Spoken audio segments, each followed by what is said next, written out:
Yes, do it. No, it I wouldn't command matter. you to I'm do right in it, front of my mic's right in front of my face right now. I wouldn't change or you're anything. gonna morph if you don't do it. Christian just wants to see your third arm on stream for everyone else to see. That's Hello, all. hello, chat. I just turn my light on. How's it going? Hello, chat. Hi, chat. Oh, Hello. I'm here Nick too. Turbo is here. How does this sound? Let's see if this works. Let me see. You know, let me hit this button and see what happens. Ooh. Okay. Now It sounds everything good. is happening. I am streaming. I'm also recording. We have Discord open. We're capturing video. And I'm like, I have Edge open so I can monitor everything. And then I can also get to the rundown. Now, Mike, talk. Do you sound robotic?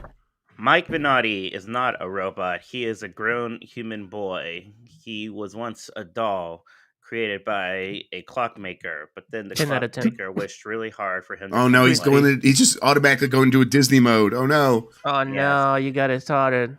Yeah. Give us your best Pauly Shore. I forget what Pauly Shore sounds like. Pinocchio. In that Pinocchio movie, yeah. That's Pauly Shore. But father, I don't know. I can't do it. The father. Father. When can I Father. leave on my own? When can I go out on my own? Father. Oh man, I don't even need chat open or because I go. can get it in OBS now. This is incredible. Stream elements open. Mikey's a little low. Yeah, he is a little low still, but that's something I Still, can. yeah. I'm gonna make myself a little bit lower, everybody, and then try to match his level. Yes. To be clear, I think Jeff might be a little loud. I think that's the problem. Yeah. You're bringing everybody down, Chef, with your volume so high. Oh, twin God bless this. Everyone else is much better than Mike, though. Let's see. much here. better than you. Oh, because me? Mike doesn't have an arm. I have an arm. It's right in front of my face. I don't know. I think the lack of your arm is affecting your sound. Literally, It's just what it practically is. touching my mouth. Mike, I have an arm for my mic. Come on now. I have an arm, but I have 3 arms. But they're all I have an attached to my arm kitchen for this table mic for in the hotel Disney. room. I almost used, but no, it's just on a stand. Okay, It would have been funny. I think we're probably good to start. We're not gonna have any music again. That's fine. I Maybe can do just the sing. music. No, okay. Let's go. How was the music? That's the Nintendo song, the Yeah, class. get it. Yeah, you're not doing no music. Wrong podcast. Come on, dude. Are you wasting my talent? Okay. All right. Yeah. Everyone's I'm complaining about out. Mikey facing away from me, so you know what? Yeah, we need to go and you need to do this shit fast as fuck because like we don't want to tempt the fucking Oh, destiny or anything. So am I good going to the luck and left? see you later. Thank you. Oh, I'm in the left. I'm a left boy now. People are not gonna like that either. I feel like I'm kind of hugging the edge of the screen again. All right. How do you feel about that, chat? Oh no, my brain. I'm gonna tweet. Getting ready for an early GamesBeat Decides.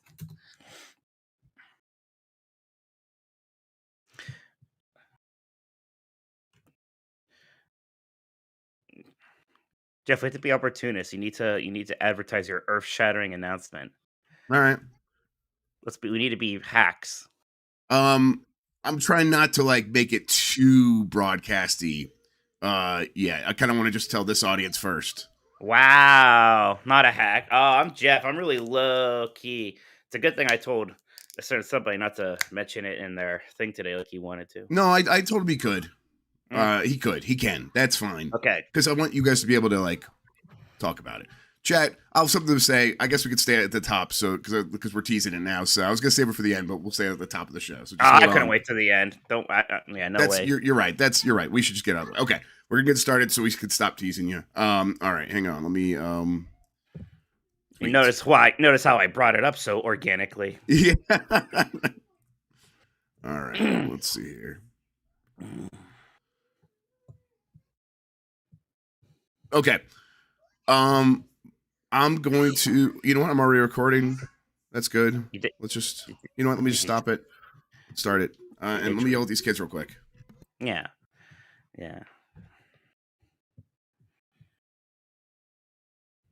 Jeff is canceling Final Fantasy 16 just to get me. He would actually. Totally would.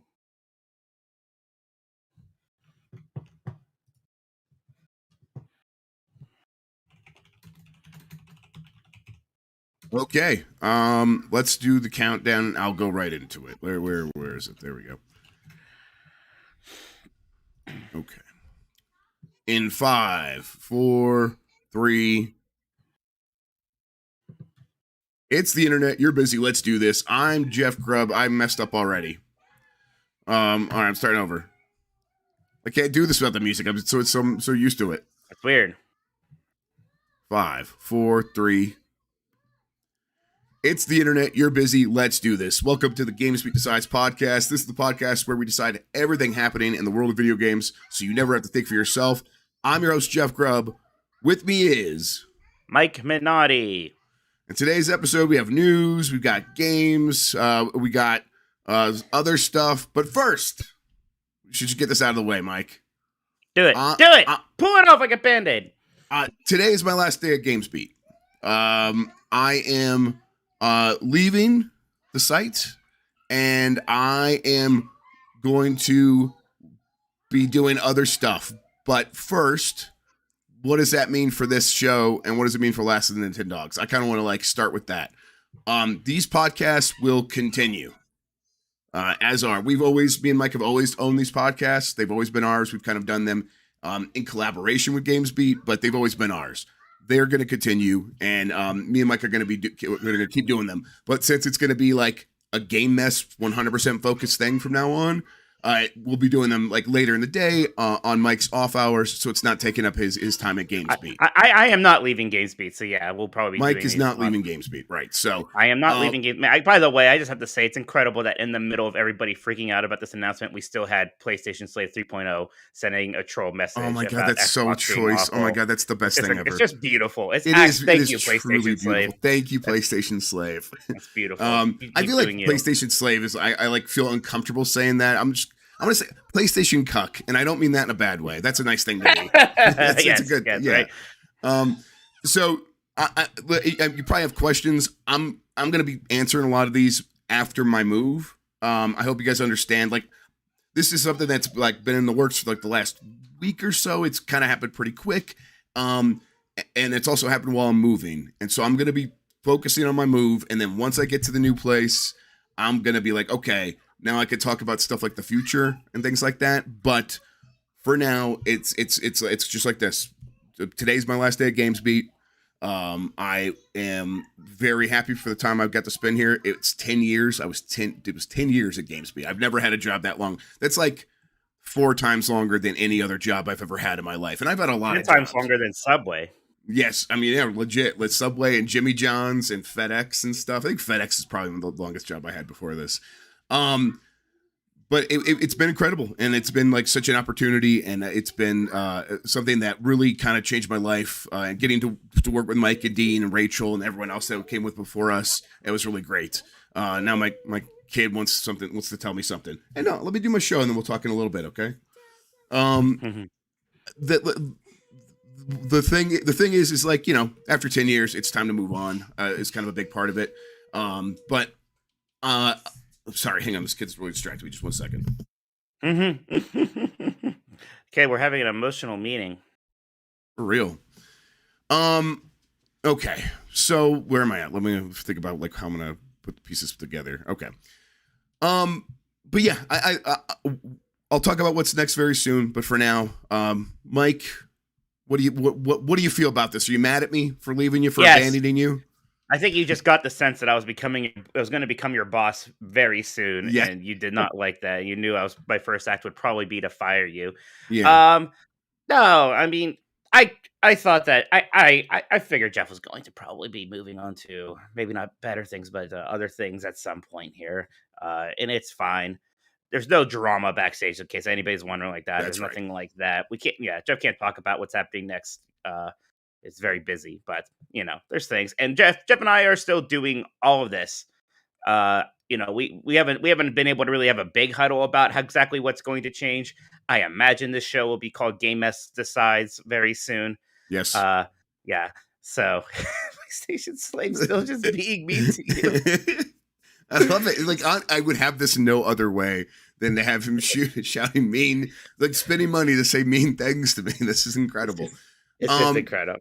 yeah, if you have questions about this stuff specifically, we could talk a little bit about that. I'll say the community for Game Mess is like one of the most important things to me, and that we're going to do everything it takes to make sure that's not going anywhere. Video games are very important to me. I really, really do like them a lot. And so that's going to continue to be my future. But yeah, Game Mess is going to continue, and this podcast is going to be mostly unchanged. We might we might shave some things down, build some other things up. We might introduce like new formats and new stuff like that. But that's like, okay, we're focusing on this for real. So the opportunity to rethink what some of these things could be is an opportunity. But all the things you love is going to like remain in terms of these podcasts. I mean, Jeff is still moving closer to me, so our plan to just make more content with each other has not changed. No, this is not an MJF style shoot promo. Jeff, you're gonna call me a fucking Mark now? Yes, yeah, you're a fucking Mark, Mitch. Yeah, there we go. Mitch, yeah, oh man. I actually missed the MJF thing, so everyone keeps referencing this, and I have no idea what it means. So I'm just gonna assume this is not one of those situations because I'm not gonna clarify it. All right. I think with that said, and again, I'll be able to talk about this a lot more after my move. It's just there's a lot going on right now. So after the move, we'll be able to talk more. Yeah, in retrospect, I should have talked you into doing this after you moved. But, at the time we were like, let's just do it all at once. Big Jeff life-changing week. It's going to be great. Yes, it's like there's so much happening. It's like, but, it's going to be a part of my life where I'm like, oh, yeah, look, all that stuff happened at the same time. That's crazy. So, yeah. Okay, let's get into the show. I'm hot. I'm turning on my air conditioning. All right, Mike's going to turn on his air conditioner. I'm going to say you can get more from... You can get more from Mike at GamesBeat.com. I got to update this rundown now. If you want to ask a question, you could drop a super chat during the show on YouTube.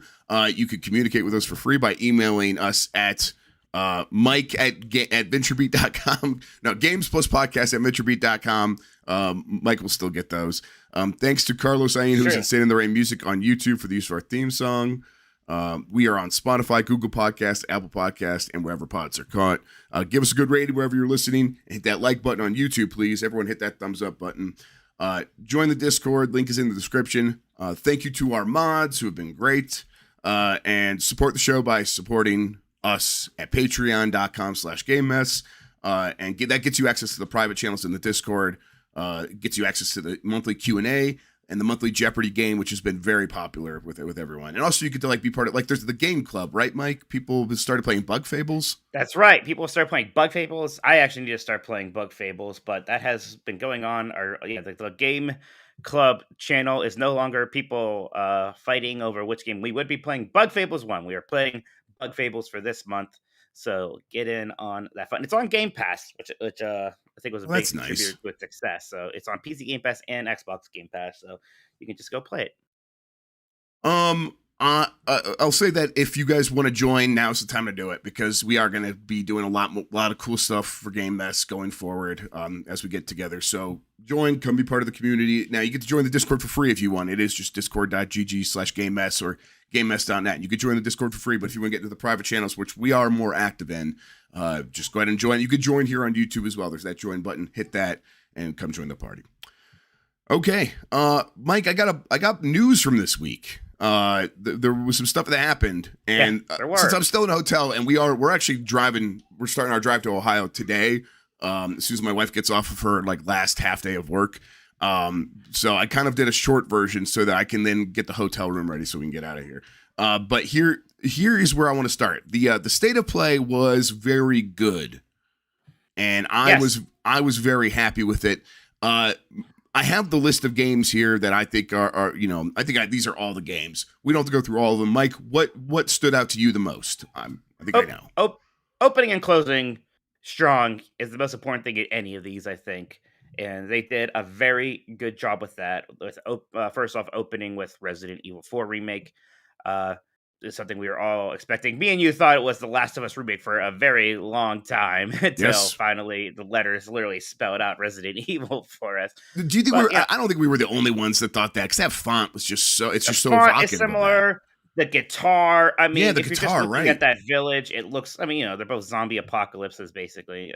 kind of different in Resident Evil. But yeah, for a while I was like, this is Last of Us. Weird. I thought they were doing third-party stuff. Oh, Yeah. wily old PlayStation. But no, it was Resident Evil 4 Remake, which made sense since they said it was going to be third-party stuff, and we knew that was coming. And here it was, and it looks great. I think I was really happy with the Resident Evil 4 getting announced. I had heard a couple times that Capcom wasn't going to have stuff like that ready, so I was glad that was wrong. Because it's like, yeah, Street Fighter 6 is awesome. We got to see that too, and I know like Turbo Sean's happy, but I was like, yeah, Resident Evil 4 is like one of my favorite games of all time. We know the remake is in the works.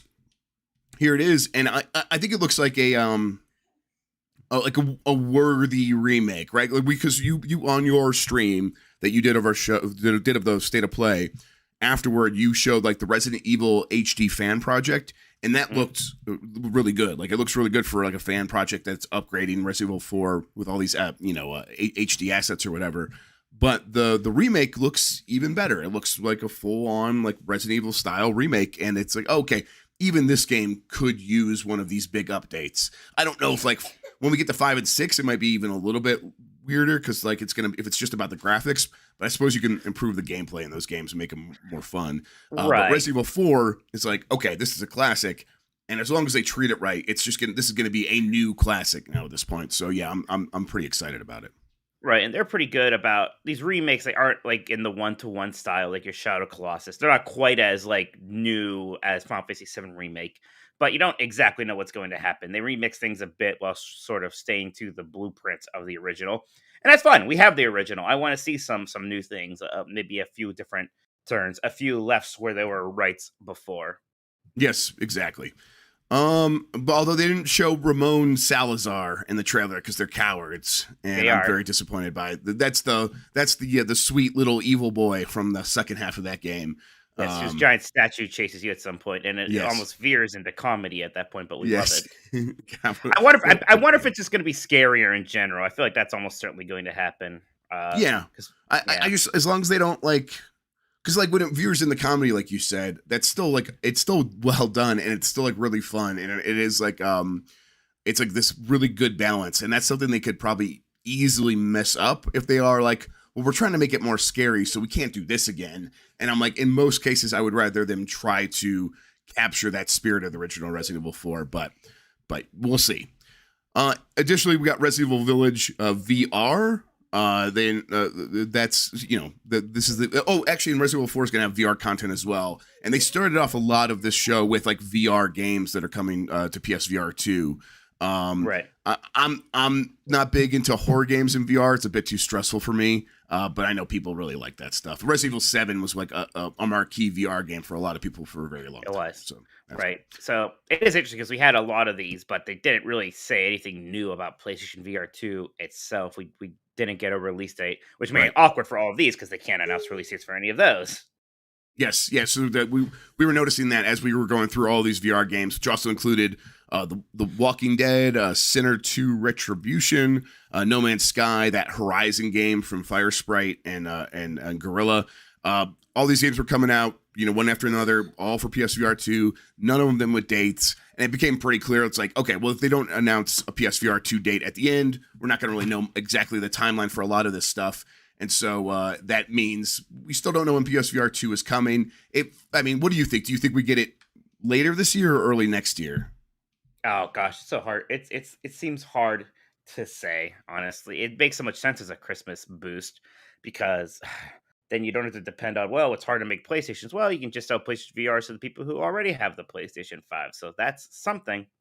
Yes, yeah, it's going to be the kind of thing where it's they probably could launch it sooner rather than later, but you might be right where they're like just trying to line up the market conditions to make it make the most sense. And then we got a PC announcement. So they're like, hey, here's a big PlayStation first party game coming to PC. At first I was like, it is going to be Spider-Man because it's like they need a really big one because they last week or something like that. Jim Ryan's like, oh, we're going to make $300 million on PC this year where we made like 80 million last year. And right. I'm like, no, part of that's got to be like a live service game launching, but then they also probably need a really big game. And it turns out they're going to have two really big games. in terms of Spider-Man Remastered, which is coming to PC on August 12th, and then Miles Morales, which is launching on PC this fall.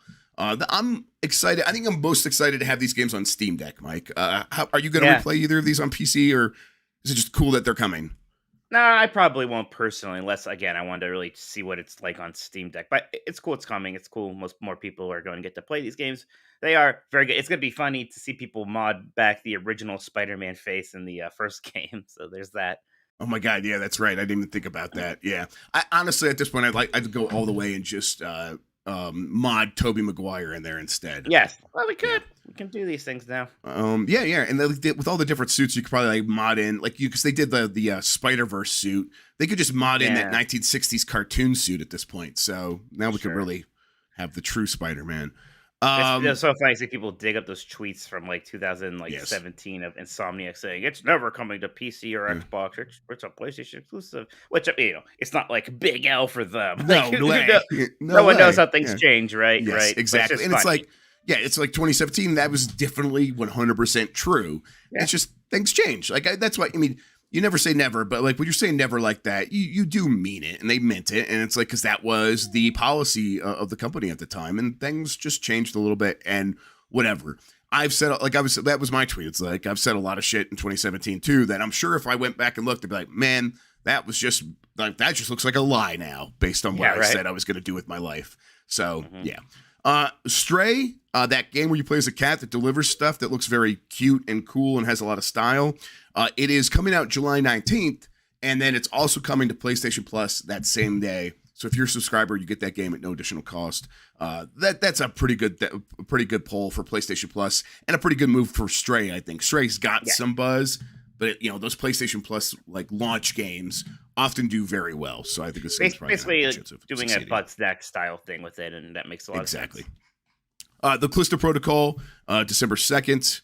That's the release date for that. That is pretty exciting. That is one of the creators of Dead Space doing a spiritual successor, and so we're gonna, we got a chance to see more of that. It looks very good.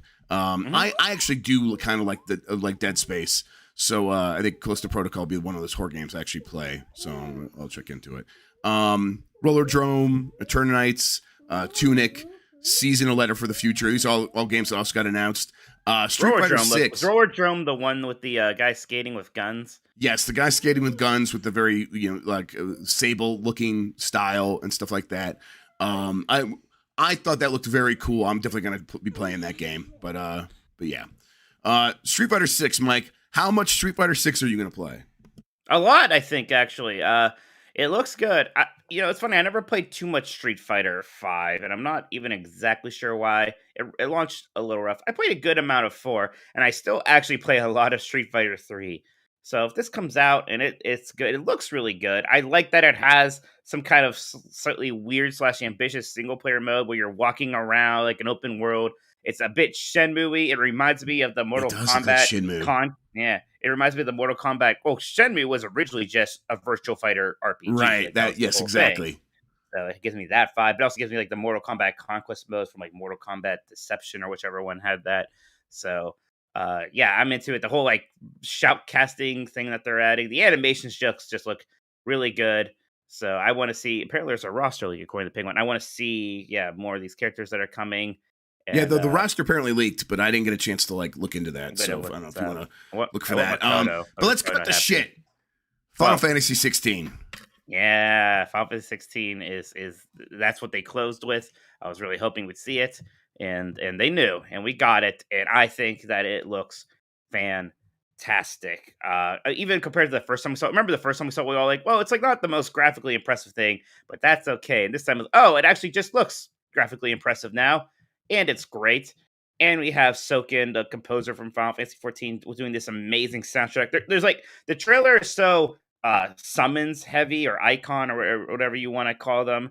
And that is just fantastic. It almost looks like a fighting game at certain points where when you have like 2 icons fighting each other, it's like the health bar for each. Mm-hmm. And I'm like, oh, that is good. That's tickling my fancy. There's the part in the score where they're doing like the sub-in roll call and like the choir is screaming their names. I'm like, I almost feel a little cringe saying it, but that trailer was pretty hype, Jeff. I'm very excited. I went to bed a happy boy last night, just being like, they did it. Yeah. It's happening. Now, it's not happening until next summer. Whatever. Take your, just get it done. Let it be good. I can wait. That still feels like a pretty good timeline for that game. Like we were, Yeah. it was always felt aggressive when people were saying that game could come out this year. Right. And it's like, I mean, I don't know if I ever really believe that. And it's like, oh, summer is Sure. only like 6 months later, so that's pretty good. Yeah, we talked about this a bit on your stream. It was not what I was expecting in terms of like, oh, they're very. It doesn't look like the grounded Game of Thrones fantasy that I was expecting. But you were like, you put it in the perspective of like, well, for these games, this is actually pretty grounded. Relatively compared to Right. like that. Yeah, this is relative. But even like Final Fantasy 15, the combat itself wasn't super spinny or flippy either, per se. But it was just, I guess, an aesthetic thing. Damn it, J. Stud McLovin guessed it. I thought it was very good. Mike, I mean, I know you said that you like the opening and closing, but I mean, this is one of There's some frames here, Jeff. not according to OBS. Okay, everyone in chat is saying. Everyone is saying that. That's weird. Let me pause the recording, everybody. It's not according to OBS. We're not losing frames. Let me see here. Yeah, dropping frames. Okay, is it can you guys refresh and just see what happens? Let's see. Okay, I think we are back. Let's start. Okay. Trying to It's in and out. When I refresh, it kind of goes in and out. I mean, the hotel internet is super bad. Like literally, it says 0 dropped frames here. This could be on YouTube. Maybe there's some issue with the encode. Let me make OBS big here for a second and see if I can get the details. Where can tools? Might be YouTube itself. That'd be funny. Are we back? Stats. It suddenly seems pretty stable. Okay. All right. Let me close this. Yeah, it might have just actually been YouTube. You want a peanut butter and jelly sandwich? Okay, let me finish this and I'll get that for you, okay? Yeah, we're good. Go play. All right, cool. Let me You were asking about the overall thoughts of the state of play. Yeah, let me unpause real quick, okay. So yeah, this was one of the better state of plays ever, right? But like is that how you feel? Absolutely. I mean, we say it so often. We're like, oh, we always expect too much of state of plays, and it's always actually disappointing, and then we get upset, and this one actually came out, and it was good. It kind of, there's like the things we were expecting. I think my bare minimum was always Street Fighter 6 and Final Fantasy 16, and then we got cool stuff on top of that. Resident Evil 4 was like the really big surprise announcement, and then we got other stuff that looked like Stray, Spider-Man coming to PC. It was paced really well. It was never boring. We didn't even have like too many. If we had an obnoxious montage, I don't even really remember it. So I'm glad we just didn't have to do that. So it works. But and like they only stopped to talk to a couple of people. Like one person talked early on. I don't remember who, but it wasn't for very long. And then the next person was Yoshi P, who was like kind of like the right person put on stage for that audience, right? Right. That people are very excited to see Yoshi P. Yoshi on P's a become stage. he's become a bit of a rock star developer, and there aren't too many of those. So, like, opening with him, and it's like, oh, we are talking about Final Fantasy 16. That's really exciting. I'm really happy. Just seeing him makes me feel confident about things. And there aren't too many people from Square Enix that make me feel confident, Jeff, but he's one of them. So yeah, I thought it was very good. It's kind of what we said. Like if you're gonna do one of these in early June and say it's part of Summer Game Fest, then it needed to be this, and it was. So that was very exciting. And maybe it helps that State of Plays also have pretty low expectations. So it's like, because for a State of Play, this is very good. For like one of their classic E3 shows, it was good. It was good. But for State of Play, it was excellent. Okay. Yeah. Other news from this past week, Star Wars Jedi Survivor was revealed. It's coming in 2023, and of course, everyone knew all this if they watched this show. But we got that trailer, and it was a cinematic trailer, so not a lot of gameplay, but I think we know how that game's going to play. So I suppose setting the stage with a cinematic makes sense for a game like this. Mike, where are you at with your levels for Survivor? I'm excited. I mean, yeah, it's a cinematic trailer. There's some things about it I thought were weird. Like, there's that guy in the tube. Yes. And the way the trailer is set up, it's like, I feel like I'm supposed to know who that is, even though clearly we don't. So okay, but I like Jedi Fallen Order a lot, and I do want just more of that. I like that there's a little bit of a time skip here, also. Yeah, I just am excited to play more of that. Yeah, me too. And it's like that game is supposed to be out in early 2023, so we're not gonna have to wait too long to play that. I guess as long as it sticks to its release date, that'll be very cool. Star Wars Jedi Fallen Order is one of my favorite games from the last generation, so I'm especially excited. So this is very cool. 2023 right. sure is going to be nuts, huh, Jeff? Yeah, that is really looking very busy. Maybe this is something we could talk about next week. I was on Kind of Funny Gamescast recently, and we talked about exactly that. Like, that was like Tim Geddes was like, "Hey, you want to come on and talk about how crazy 2023 is going to be?" I'm like, "Yeah, you got a good point. We should talk about that." Maybe after this week. Okay, my kid wants the light off. There we go. Maybe after this week and the C3 stuff, I guess after the next couple of weeks, we could come back and like really talk about that. But 2023 really seems like it's going to be nuts. Yeah. All right, Mike, do you want to do this? Mike, no, you do not. Sonic Frontiers it's bad to look at. I can't believe people are being this harsh on the game. I get it that it's Sonic. I thought that trailer was kind of neat. I think people are being real tough on this one. I don't know. I thought it looked at least fine. I think it's weird that based off of this relatively short trailer, so many people are like, this game is garbage. I think it looks completely okay. Some of the complaints are weird. People are like, there aren't enough enemies to fight. We know enemies will be there. Also, who cares? Who has ever been like, man, the best part about a Sonic game is fighting enemies. That's what we like. You're right about that. Okay, so my that's why this man, Mike, don't back down. Sorry, my kid keeps trying to put her fingers next to the electric socket, so I'm gonna have to keep. Oh, that's a fun game. Yeah. That's no good, says Sonic. That's no good. We'll have to do a poll here soon.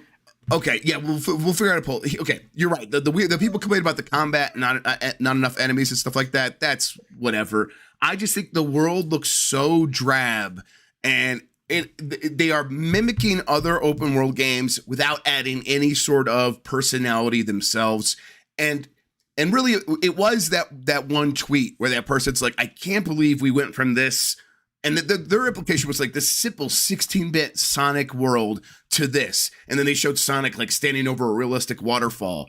And I'm like, this shit looks like garbage. The old shit looks good. The old, like, a Genesis game is bright and colorful and like has all of this personality. Like, it is 1,000% personality. And this game has none of that. And it's like, if you are making a Sonic, I get that what they're trying to go for. Sonic in a place he's never been in before. Isn't it strange to see Sonic in this open world? That does make it feel like Sonic in one of those Unreal like tech demo things that a fan makes. But that's not a real complaint because who knows? The game's not finished. Maybe we'll see if it gets to a point where it's better than that. But just overall, it's like you have all of this excellent Sonic worlds to draw from. And instead of like drawing from any of that stuff, you're just putting them into a we have Breath of the Wild at home. And that is a disappointment to me. But also, I'm not a Sonic guy, so my disappointment doesn't mean anything. But Mike, it looks bad. But I mean, look, you're not wrong about the whole like, wow, like, yeah, Sonic, like this world is just like a world that could be in any video game kind of thing. Like I do get that, but this is like complaining about the costume design in Morbius, right? There are the big problem with 3D Sonic games is that they aren't fun, and this looks fun, so that's why I'm excited. Like I like these weird complaints, wow, like okay, why are the rails just in the sky? It's a video game, that's why. I guess I don't know. As long as they can make a fun 3D Sonic game, I guess I don't. You know, it's not like all those complaints are validated, but it seems so much more important to me when it comes to 3D Sonic in this state. Like aesthetically, Sonic 3D, Sonic in the Lost World, whatever, did all that stuff.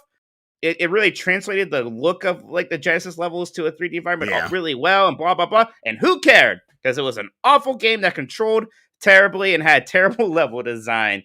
So like I get those complaints. I think it's weird how much, not weird, but I'm surprised that we are harping on it this much. Like same thing with the music. People are like, man, we're doing piano music in a Sonic game now. That seems like a weird fit, blah, blah, blah.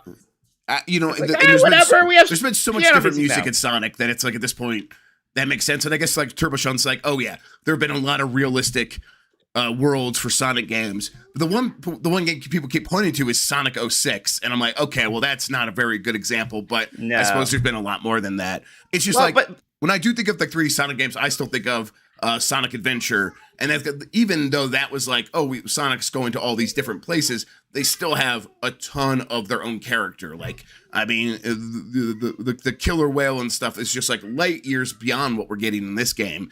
But you're right. The bigger problem is that those games aren't fun. And this, I will say that looking at this game, running around a big open world that is, evocative of a Breath of the Wild style open world, but like super fast, that it has its own implications that is pretty fun. Right. It seems like it should be fun. Yeah, I guess the other thing that's really like quote unquote tricking me is once again we have this open world looks empty thing, and I'm like, guys, he's Sonic, he's got to run really fast. We can't have a billboard yelling about monkeys or dinosaurs every 2 feet or something, right? Like, yeah, it makes sense that there's going to be some open spaces in this place because he's got to run through them. He's Sonic the Hedgehog. Mm-hmm. I know. So yeah, I'm also okay relatively with games not having a zillion biomes. That's the other thing we talked about with Halo Infinite. I was okay that most of Halo Infinite looked the same. That's fine with me. I don't need there to be the obligatory like snow area. Also, if the whole game looked like that, whatever. As long as they actually figure out how to make Sonic fun in a 3D world in a consistent way. And there's other complaints like, oh, he's running up a tower, but like, what's the point of it all? I don't know. Maybe it's fun to run up a tower. I hate when people do that because it's like you can't start asking that question with video games because real quick you're gonna be like, there's no point to any of this. Yeah, and then you're in an existential crisis. Yeah, so I don't know. I guess I get it. Like, let's be skeptical. It is a 3D Sonic game. It's like it could very well be bad for sure. And I've not cared about defending these games a whole lot in the past. It's not like I gave a crap about Sonic Forces, but like, I'm glad we're getting this instead of Sonic Forces 2, I suppose. Right. I'm glad we're not getting another one of the Boost Sonic games, which was a formula I thought was really driven into the ground and kind of got sick of those. I never thought that those were as fun as some people did anyway. So I guess I'm just happy to see this direction change. And we'll see. We could do a poll here. Does Sonic Frontiers look good or bad or something like that? Yeah, I'll do the poll. Let me see what's next on the list here. Mike, tell me about Pokemon Scarlet and Violet. Yes, Pokemon Scarlet and Violet got release dates November 18th. They showed off a decent amount of gameplay. It looks pretty open worldy. It looks a lot like, so remember there's that kind of open world section in Sword and Shield. It looks like that is most of the game. This time is kind of my feet on it, except it all looks better, which is nice. They were touting 4-player co-op quite a bit. I don't really understand what that means. Like, you can kind of run around this open world with your friends and do something with each other. I'm not sure. The big things here, Jeff, is that you get a different professor depending on which version you have. Scarlet gets Hot Mommy Primal Professor, and Violet gets Sci-Fi Mega Chad Daddy Professor. So that's exciting. That's very good. And They showed up some new Pokemon, including Lechonk, which is this pig that people are freaking out about. Now, when I saw this, I thought that they showed off the design of LeChuck in the New Monkey Island, and he was extra beefy, so people were just calling him Lechonk. Then I realized too many people were talking about it, and it must not just be about Monkey Island. So yes, this is the new pig Pokemon that everyone's obsessed with. We also got to see the new legendaries, which seem over-designed like crazy to me, but also it turns out it might be that way because it looks like the one has what appears to be a wheel on his chest. So I think he's going to turn to a motorcycle, and the other one has turbines. So he's going to become. I think you're going to be able to ride these legendary Pokemon, is what I'm getting at. So, yeah. So I mean, I'm only I'm like a very mild Pokemon fan. So I mean, where do you stand with this? And I guess based on the reaction, because I was busy when this like started getting did this reveal or whatever. What's like the temperature of the community? I think the most interesting thing they said, and it was kind of on like the website later, or like a press release was in the trailer, is that you can explore the world at your own pace, not dictated by story, something like that. So it seems like it's not just go to this town, fight this gym leader, then there's like a really bare bones plot that moves you to the next town. It seems like it's just being a bit more open than that. That is interesting, at least. So that is something to be excited about. It's still hard to tell, Jeff. These mainline Pokemon games have been so kind of forgetful or forgettable lately. Even Sword and Shield, which I liked okay at the time, that like almost nothing about that experience really stuck with me as particularly great or exceptional. The thing that I've liked the most is Arceus, and even though this one looks a bit more openy, I don't necessarily think it has Arceus vibes. So I'm pretty curious. I definitely am excited to try it out, but I'm still trying to keep my expectations in check a bit. Yeah. Other Nintendo news, Super Nintendo World opens in Universal Studios Hollywood in early 2023. I am excited about this, Mike, but also I'm still kind of like, oh, I really want the bigger one to open in Florida. But Right. I mean, you're the parks guy. What's going on here? Yeah, so they actually moved this up, which is a little surprising. That rarely happens in the theme park world. So yes, this is the Nintendo Super Nintendo World. It's opening in Hollywood.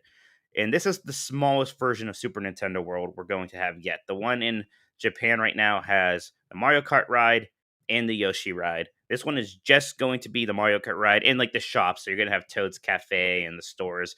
And they kind of like walk around interactive elements where you hit blocks and whatnot. So it'll still be cool.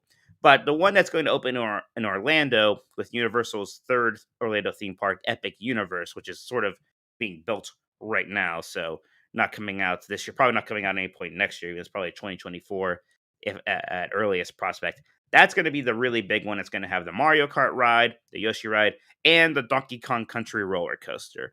So that's the one I'm really excited for. But hey, if I'm out west at some point after this one opens, I'm definitely going there and checking out the Mario Kart ride. Like the Mario Kart ride is supposed to be the big one. So if you're only going to have one, that's the one to have. Yeah, and the trailer they showed for this, it was like, oh, that does look very exciting. Even just the Mario Kart ride, it's like, oh, I definitely want to go on that. And then and you know, really with the person with a young family, who and the kids are into Mario and stuff, walking around experiences. Oh yeah, the Toad's Cafe, the shops, that will be the biggest hit for the most part. I suppose the Yoshi ride is the kind of thing where it's like slow and the kids probably would be able to get something out of that, but whatever. Yeah, that will be missed, but still, you know, and that's something they kind of learned from Harry Potter World. That's what a lot of people learn, is that you can sort of just make the area itself a part of the attraction with just kind of like the super theming and these little interactive elements here and there in the shops and whatnot. Yeah. All right, let me get back to my list here because I was in the chat. Nintendo is skipping Gamescom. I didn't see what reason they gave for this because Canoe will put this together, but apparently Nintendo's not going to have anything at Gamescom. Do they normally have something at Gamescom? I suppose I don't remember them doing that. I don't really remember that. I mean, the big question here is when are we going to hear from Nintendo, right? That's what we're all waiting for. Very good. You know, people have mentioned how last time they didn't announce they were going to be at summer, or they were going to do something in June until June 2nd. Now we're past June 2nd even. And I'm beginning to think, Jeff, we're not going to hear from them until at least later this month, if then. I mean, the rest of the year is kind of a known quantity. They don't really need to do a showcase until perhaps even later in the year if they want to. At least in terms of that, they might do like smaller things, like here's a look at Splatoon 3.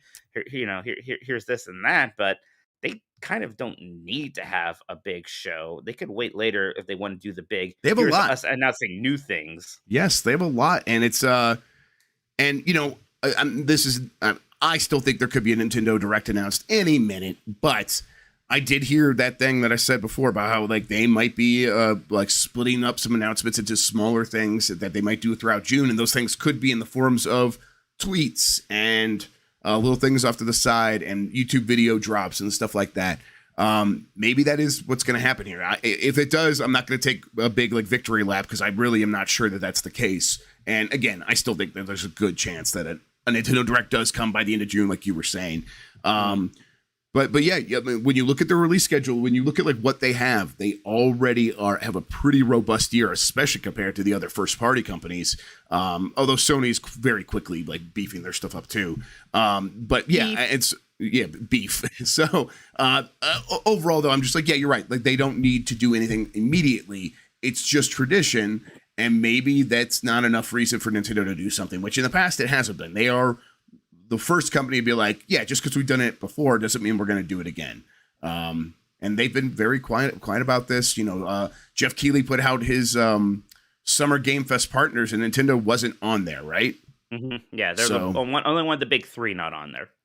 So yeah, that's like, I mean, that does not mean they wouldn't do a direct, because maybe they're doing a direct and they're just not saying it's part of Summer Game Fest. But definitely feeling a little bit more like that we're not. I mean, because today is Friday, right? And would they announce it on a Friday? I don't know. So yeah, I guess probably not. Yeah, probably not. I guess we'll have to keep our eyes open and see what Nintendo's going to do. I'll say that if they don't have a big direct anytime soon, I'll be disappointed. But then I will look at what they have coming out this year and be like, yeah, for the most part, I get it. There's a lot of games I already want to play. And you know what? As long as Mario Strikers comes out and is good, I'm going to be happy. Exactly. Finally, well, actually, I have two more things here. Another person from Microsoft came out and said what like their stance is regarding unionization. This is Brad Smith's, and I'm not sure what his position is, but his quote is, "We're not asking our employees to go form a union, but we will meet the people where they are at." And he says, well, we are committed to creative and collaborative approaches with unions when employees wish to exercise their rights, and Microsoft is presented with a specific unionization proposal. So again, once again, Microsoft echoing what Reggie was saying when asked about this. Right. Yeah, I think I can't remember. Was that at the GamesBeat Summit? Something like that. And he was like, yeah, you just have to, when people want to form a union, don't try to stop them. Just work with that as a business reality. And Microsoft keeps repeating that themselves. And it's probably the right position if you are in charge of a big company. Yeah, and then at our show, he said it in an interview somewhere else, but yeah, yes, that's right. I couldn't remember. And then the Sega our show, the Sega Mega Drive Mini 2 was announced. It's got 50 Mega Drive game, 50 Mega Drive, Mega CD, and arcade games, and a new mystery game. Mike, I don't know, did this get announced for the West? Did this get announced? Did I miss this? This happened this morning. Yes. Oh, they say that oh gosh, yeah, I just woke up and got on here. Oh, snap. Awesome. The first one that they did was really good, actually. And this has Sega CD games on it? All right, Sega CD and arcade games. Like, that's the thing for me. It's like, there are so many great super scalar arcade games that never really came to Genesis or CD. I'm like, this could be very, very cool. And then apparently there's a mystery game as well. So it's probably Star Fox 2. Probably. Oh, it has the 6-button controller. Oh, okay. This is the right one to get. Okay, this is awesome. It's a Shining Force CD and Sonic CD and Sylpheed is confirmed. Yeah, Sylpheed is a great one. Yes, Sylpheed, classic shooter. You're talking about. I was like, what? What the hell are you talking about? I saw your face. Everyone saw your face. We knew that you didn't know what was going on, so you can't hide it, man. Oh my god, this is fantastic. There's so many. It's roughly $75 and roughly 60 pounds. Yeah. It's 9,980 yen. Tell you what, the dollar is worth a lot more than it used to be, because that's 9,980 yen. It used to be $100. Now it's only $75. Jesus Christ. That's a big shift. It's cool how it literally looks like the second version of the Genesis too. Like, yes, it looks it like does. The second, man, this is rad. I mean, the first one they made was really good. It might be the best of all of those. Well, I mean, they just said they worked with M2, right? I mean, where did we talk about this? I feel like I talked about it. So I talked about this. You just talked about this yesterday. I think you talked about this while we were watching this PlayStation thing. Okay, yeah. No, it was Grubb Snacks. Yeah, because you couldn't remember the name of Digital Eclipse. Digital Eclipse, thank you. Yes, guys. Still couldn't remember. Yeah, but they worked with him too on the first one. So yeah, and Sega often works with him too. So this is great. I did not get the first one. I will definitely get this one if it comes out here. I suppose we're waiting to see if it's going to come out here though. Yeah, they haven't said it'll come out here. I would hope so. The only reason, in Japan, Sega's arcade games were very popular, but still, the Genesis still has so much clout in America. Why not? Mattathias with the correct question: is the sound chip going to be different? Because the sound chip, of course, different from the first Genesis version to the second Genesis version. Very good. Mike, that does it for the news. Do you want to get into the super chats? I would like to do that, Jeff. Let's go. So we actually got a few when we tried to do Nintendo the other day and it didn't go anywhere. Yeah, Most let's read of them those. for PlayStation. So he accuses us of ducking him. So I'll read both of these real quick. PlayStation Slave says, Fable, Avowed, Perfect Dark, Everwild, and Dev Hell. Laughing my ass off, no games. And then he said, Fable delayed, Halo suck, Starfield canceled, rip Xbox. I think he's already sent these super chats before. Yeah, I mean, listen, this is not a man worried about originality. This is someone who's deeply troubled, and we're here to help. PlayStation Slave. Jacob Bench says, "How do you feel that Bug Fables won our Game Club poll?" I was a little surprised. I'm into it though. It's a game I did want to play. I always talk about how much I like Thousand Year Door, right? So if somebody made a game inspired by that, I probably should support it, right? So yeah, we're going to play through that soon. There's a little part of me that's like, oh, our first game's like a 30-hour RPG. Let's do it. I'm into it. Let's go in hard. Yeah, I just downloaded it on my my Steam Deck last night. I don't know when I'm gonna have time to play because I'm gonna be driving. So maybe I'll duct tape it to the steering wheel and make it a real exciting drive. I'm excited about this. I've always wanted to play Bug Fables since it was first announced, and I was like, people were like, "Oh, this is just like a real Paper Mario sequel." So I'm like, "Yes, I'll try this out." Ariel Delgado asks, if Mike and Jeff were to use the Pataro earrings to fuse, would they be meth or jike? They're at least almost as strong as a quadrillion ants, I would say. What would be our Dragon Ball Z fusion? Well, it depends. So one of them, if we did the earrings, it would be meth, but if we did the fusion dance, it would be jike, I think is how, or vice versa. That's how Dragon Ball lore works, if I can remember it correctly. Which one do you like more, though? But in the lore, like what do you mean? Oh, is it like alphabetical? Is that what you're saying? It's not alphabetical, but it's different. So there's two ways to fuse in Dragon Ball. You use those earrings. Listen, Mike, I understand all of that, but how do you know for sure that like our names would be meshed one way in the one and the other way for the other? That's what I'm saying. I don't. Maybe there is a way people know that. I think it would just depend on however the writers wrote it the first time, and then whenever the next one showed up, they would do the other one. That's all I know. Okay. But, so which one do you like more, meth or jike? Listen, I think jike has a really like hard edge, and it's like very difficult to hear and say, like on an emotional level. Jike, like that is like, oh, okay, all right, someone's mad at me. So yeah, that's my favorite. PlayStation Slave 3.0 says Xbox launching games 2025 to 2026. Xbox has no games. Do you think he cares that we just at the top of the show talking about how good the PlayStation showcase looked? Or no, yeah, I don't think he like actually listens much. He just comes here to spend money. I think you're right. Toke Finn says hello, Beef One and Beef Prime. Who's Beef Prime? Who would win? Morbius versus Abraham Lincoln, the Vampire Hunter. I guess Abraham Lincoln would win. I mean, he would win to a point. He has to die at the end of the story. He has to get shot in the head. That happens at the end of every Abraham Lincoln story, even when it's not about that. Like the Lincoln movie that Steven Spielberg made that was pretty good. They still felt obligated for not even much of a reason to show the assassination at the end. Like, okay, it's like we know that's how it all ends, right? Are you shocked? No, history class, guys. It's good. Yeah, we get it. PlayStation Slave 3.0 says Xbox after you said you're leaving. So you must listen. He says Xbox offering you full time after all that shilling. I mean, we'll see. Michael Mashed Potato says, does Jeff like Coheed and Cambria? I do. It's not like one of my like top bands or anything, but I like their music when I hear it. Absolutely. I don't know what that is. It's a band, and the guy has hair like mine. Okay. Ariel Delgado says, so if Resident Evil 4 is by the Resident Evil 2 team, what is the Resident Evil 3 team doing currently? If they're not busy, I would put them on doing Dino Crisis or Code Veronica. Jeff, do you have any ideas here? I mean, I think that they probably end up doing... Dino Crisis would be probably the right choice. I think that they'll probably end up doing Resident Evil Code Veronica or Resident Evil 0 even.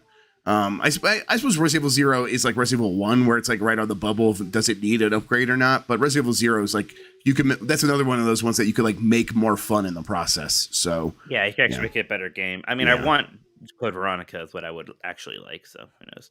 Chivo Guy says, any truth to the Banjo-Kazooie Double Fine leak?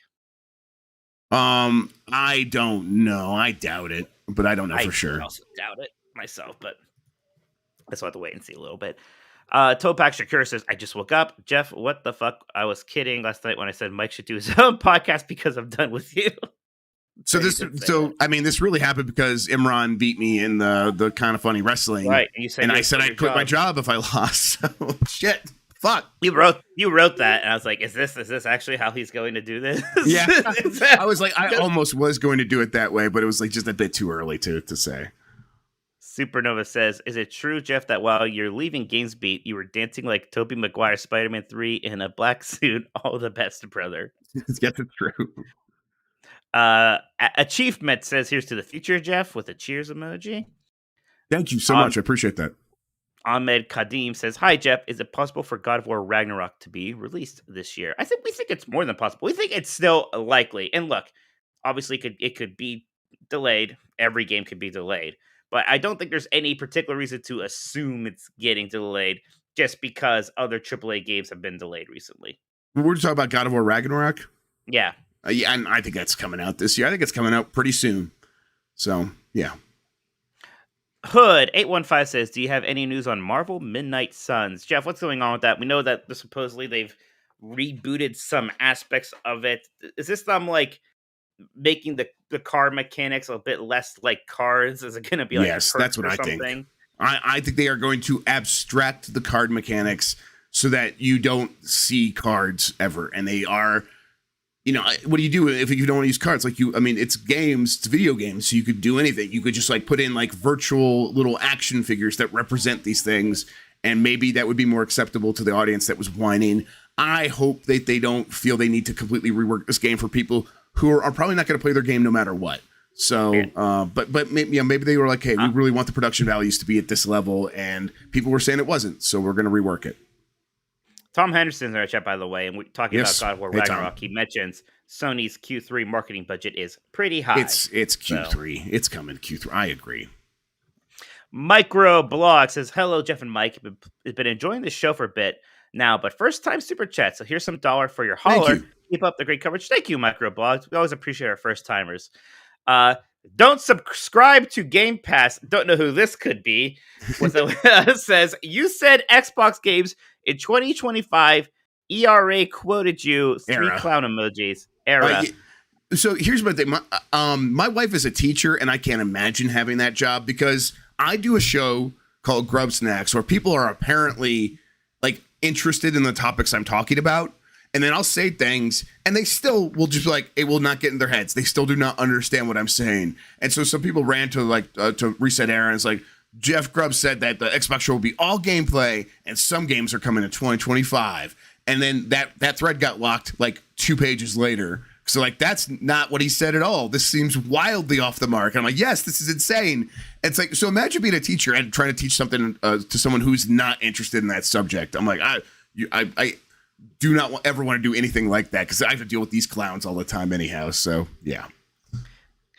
Isaac Spencer says, hey, Mike, I'm not sure if you remember my fiance, Danielle, that I told you hates your voice about a year ago. I do remember that. But tomorrow we're getting married. I think about it every night before I go to bed. Thanks for the great show as always. Y'all are amazing. Congratulations on your marriage. I wish I was there to scream things in my annoying voice at her. Congratulations on getting married, Danielle. That's beautiful. Yeah, I hope you guys have fun. Weddings are always fun. I have a great time at weddings. Lostian says, hey, Jeff, to throw a curveball to PlayStation Slave, you get a job at PlayStation/Sony at the help of cleaning bill for the rental truck. Yes, there you go. That's where Jeff's going. Thanks, Lostian. And then Brap, Basement Arcade Radio Podcast says, salute Jeff and Mike. Always enjoy listening. Thank you, Brap. Hope you are doing well. That's it for the Super Chats for now.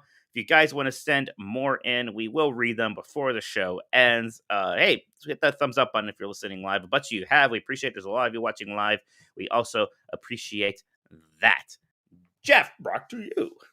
Yeah, hang on. I have to get my 2-factor authentication to log into Discord on the browser so that I can read the things from there without losing your face. And we'll be right back. All right, I'm paused. Mike, you can play some music while I get this 2FA. Let's see, Google. We got to click the reveal pen. That's new. Why am I doing this fast? I can't do. Oh, do this because fast. I told my audience is listening, and the audience is listening later is not going to hear this part. So I told them I'll be right back, and we'll probably put an ad here. You're 3. You don't understand anything I'm saying. Yeah, but it's still good. It's still funny to explain it to them. Yes, it is. I still always giving them a chance to let me explain it. So it's maybe 1% gets in, and it's that's still something. That's still improvement.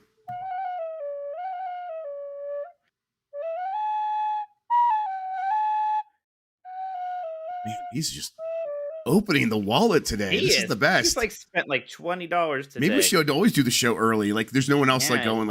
I bet. See, here's my hunch is he just comes here, spends a little money to yell, goes somewhere else, finds someone else that's talking about Xbox or whatever, and yells at them, spends money, and then comes back here and to see if we said anything, and then spends more money. Right, maybe I got paid today or something the other day. Yeah, payday. Finally, my favorite thing I can yell at. Don't subscribe to Game Pass. Tell us when you get paid, because that's the new dates of our show. That's our new dates.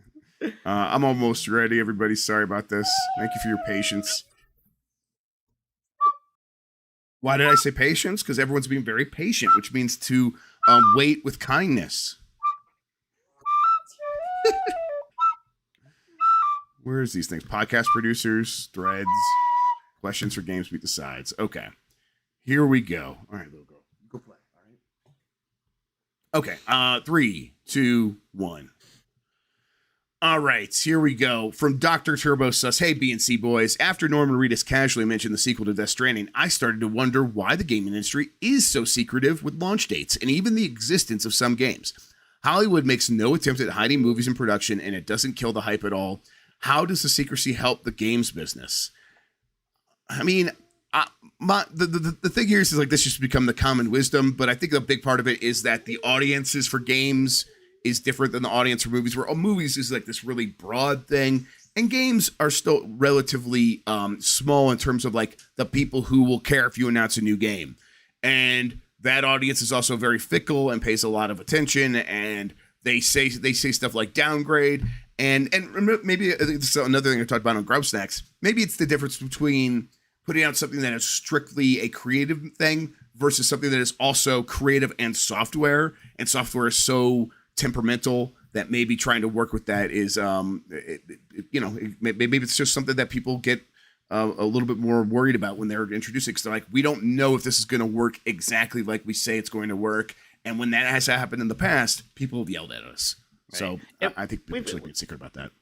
We see some loosening with that, at least in terms of people just sort of saying, yes, we are making a new Dragon Age, for example, which, by the way, did get its name today, which is kind of funny how they just we didn't talk about that in a tweet. Yeah, it literally was just, here's the name.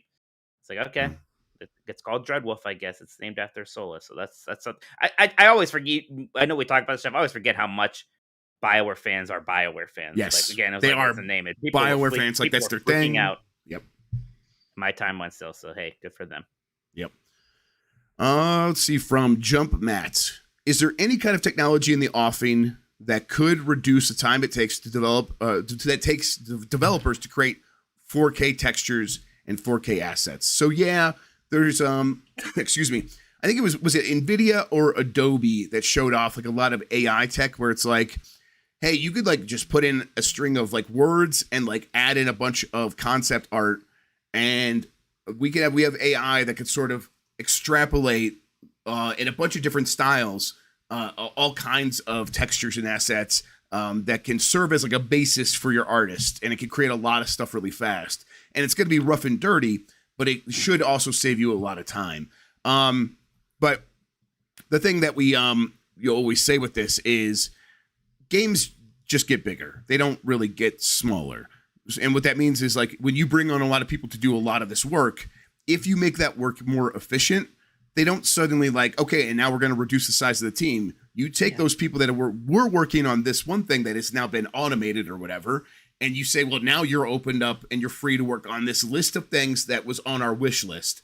And now you're going to be working on that. So games are just going to keep getting bigger. And that means the teams are just going to keep getting bigger, even as technology makes a lot of things easier. So Yeah, 4K textures, 4K assets might become something that is trivial to make. That the games are not going to become trivial to make anytime soon. From Hosp, hey yo, gruggy, grug. Grug. A lot of people very excited about the Grug name. I was very happy to see It like was a lot of people. Yes, keep coming back to that. My Playdate is about to be shipped over to the UK. Which games should I be most looking forward to playing on it? Oh, I better greet the other guy. Hola, Mikey. There you Hey. go.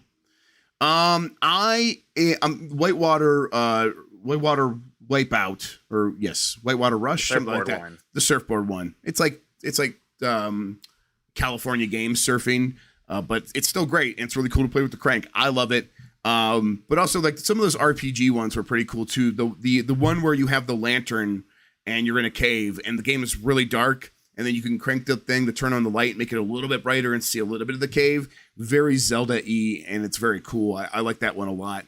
And then the Bennett Foddy one with the ninjas and cutting people down. Once I figured out how to play that, I was very into that. So I think I would check that one out too. But like Google how to play it. I just realized that my shirt right now, when I covered up with my mic like this, looks like it's just saying ass. It really does. Wow, I'm really glad you pointed that out. I would have been sad had I missed that. Just don't worry. I noticed it. I wonder if anyone else was thinking, why does my shirt say We know ass? everyone's So thinking it, weird. everybody. You could just say it in chat now. Yeah, come on, guys. We all know that we're all on the same wavelength here. From Super Harmon. My mother was visiting recently, and while I was playing a game, she went with the usual comment she makes when visiting. These games are all the same, aren't they? Taking my silence as confirmation, she then asked, so why do you bother? How would you have answered this? Side note, I was playing Stranger of Paradise at the time, and it will forever make me sad that I didn't reply. I need to kill chaos. That was the right answer. Absolutely. Listen, maybe that I was gonna like really defend you, but maybe she has a point with Stranger of Paradise. I mean, look, at a certain point, you can't expect people to understand things that they have very little contact with, right? Like, what are we gonna do? We gotta teach this old person about. Actually, here's all the different genres, and here's look at how Super Mario Brothers changed between this and Super Mario Galaxy just only like 20 years later. It's really impressive now. Yep. Yeah, it's like every sitcom's pretty much the same. Like every sitcom has the episode where like the person ends up doing a job that they weren't prepared for, and it's a funny situation. It's like, oh, Lucille's crushing grapes, and Kramer is working back at the bagel factory, or then he also like goes and gets a job that he doesn't really have, and he's like not getting paid for, but he just shows up anyhow, and he's TCB. Like every sitcom has that, and it's all the same, but it's different because the characters are different, and your relationship to them is different, and that's what that nuance is what makes it special. But the right answer was I need to kill chaos. All this rap music sounds the same to me, right? Like we even hear exactly. This you just don't know enough about it. From Jake Bogdanoff, I just got Game Pass and have been loving the glorious indie buffet there. But I've also been playing State of Decay 2, which is fun and has some great ideas, but feels so dated now. I know it's a clusterfuck over there, but have there been any State of Decay 3 rumblings lately? So when all that, when that story was coming out, the rumblings I got was that the team that exists there today is still very determined to put out a very good, very updated version of State of Decay 3. And it's also the game that like Phil Spencer points to the most when even before people ask him about it, he's like, that's the game I've been playing recently, and I'm really into it. Now, he's a salesman, so he's going to say that. But I think there's reasons to have hope for State of Decay 3. I do expect us to hear about it at this E3. So maybe that won't come to fruition, but I do expect it. From Dugan, what are some gaming acronyms that have lost all meaning or that you are too afraid to ask what they stand for? That being said, what does 4X stand for? I don't know if I can ever remember all the 4X's. It's explore, expand, extract, extreme, and then exterminate. I like grand strategy so much more. Extract is not right. It's what is it? It's extract sounded so good. Yeah, it's like the thing for exfoliate. There we go. Exfoliate. What are your acronyms, Mike? that I'm over. I don't know. I usually get yelled at to stop using the acronyms that I like. Like I used to love saying shmup, and then I had an editor tell me to stop, and now it actually worked, and I'm kind of sad. I don't think of shmup immediately when I see those games. Shmup is a portmanteau, but I still get what you're going for. You know what? Yeah, I know what you meant. I don't know. I don't think I don't know if there's any acronym. Is there an acronym that you're over? I feel like you asked me because you didn't have an answer. That's right. And it's like, acronyms that have lost all meaning is kind of like, yeah, I at this point, I know all of them because we've been doing this job for so long that when you come across one, it's like MAU, like monthly active user, and and what is it, lifetime value, LTV, and stuff like that, and ARPU, active revenue per user. These are things that, like, on the business side, we were doing this for so long that at first it might have been like a little overwhelming, but pretty quickly it's like, okay, I get what all these are. And now if I see a new one in a business context, based on the context clues of other sort of acronyms, we can guess it. So that's kind of where I'm at with that stuff. From Charablaze, there was the Disney skating game that used the Tony Hawk engine. This is a favorite of Mikey's, and it's one that I actually have liked every time I played it too. But Vicarious Visions also made a version in their Tony Hawk GBA style. Look at how many Vicarious Visions used to put out in a year sometime. There's a Disney game got a GBA version with the Vicarious Visions engine. We need to check that out. Yeah, right. Sounds good. Yeah. For Mad Max the Chode Warrior, dear Bouillon Boys, not a question this week, but a comment. Lechonk sounds like LeChuck's rotund cousin and the name of the French exchange student in an 80s sex comedy. That's a very good point. P.S. I vote that the next watch party will be the Jean-Claude Van Damme Street Fighter movie. Is that on Prime? Because we could do that. Yeah, that'd be cool. Sure. From Zach Hausen. Very nice. Very evil. Very good. Arcanum of Steamworks and Magic Obscura is a steampunk CRPG made by Kane Boyarsky, Jason Anderson, and Chad Moore at Troika Games. And they were planning a sequel before Troika shut down. Anderson and Moore are the leads on the In Exile steampunk RPG. So my question is, do you know if there's any relation between their old game and this new project of theirs? I don't know. You go on to say spiritually or otherwise. I would say probably spiritually they are bringing a lot of their ideas forward, would be my guess. But I do not have a lot of insight into this. You are speaking about a genre that I don't expose myself to a lot. So you would probably know better than I do. Zach Hausen. From Fish and Love. Hi, Gruboosie. And I was like, what's the pause? Yeah, oh my God. I had to steel myself. Hi, Grabusi and Minotti. First of all, I'm happy to finally be able to support you a little bit more. Now, thank you, Fish and Love. We appreciate it, Mike. Maybe I don't want your support. Yeah, maybe your support is pretty questionable. No, we love it. It's great. He's gonna say something nice, Mike, about you. I read your interview with Ben Brode about Marvel Snap. It made me want to ask, what do you think of Hearthstone? Have you played it back in the days and or recently? I'm still a regular player and reached legend rank pretty much every month, and I wanted to get your opinion on it. I used to play a lot of Hearthstone. I played a lot of Hearthstone in its first, I don't know, 4 years. That almost even seems short, but I used to play a lot of it. I think I stopped right around when, I don't know, I was playing Battlegrounds for a while, so I played Battlegrounds for a good bit. I was enjoying that mode. And then I don't know when it was I finally stopped. It might have even been around the time that the accusations and everything was happening, where it was like enough, like I'm taking a break from this at least. And then I kind of just never went back. I picked up a new, basically Final Fantasy 14 became my new, I play this everyday game instead. And I don't know, it feels weird going back to it now because I've missed so many expansions and everything like that. But yeah, I was really into Hearthstone for a while. I certainly got my time's worth out of that one. So I don't feel bad about Hearthstone. But yeah, it's a good game. I never did quite get Legend, actually. I never played enough. I would play some ranked, but I never quite got to that high. And then eventually I started playing more of the other modes, especially Battlegrounds. I liked it too. Did you play Hearthstone? Probably for like the first year or so. No. I did what happens with my brain with any sort of collecting thing. I see the treadmill and the cost, and it that's the thing that comes to the forefront of my brain. And I'm like, if I keep going down this path, I'm just going to keep spending money and I won't be any happier. And so I stopped.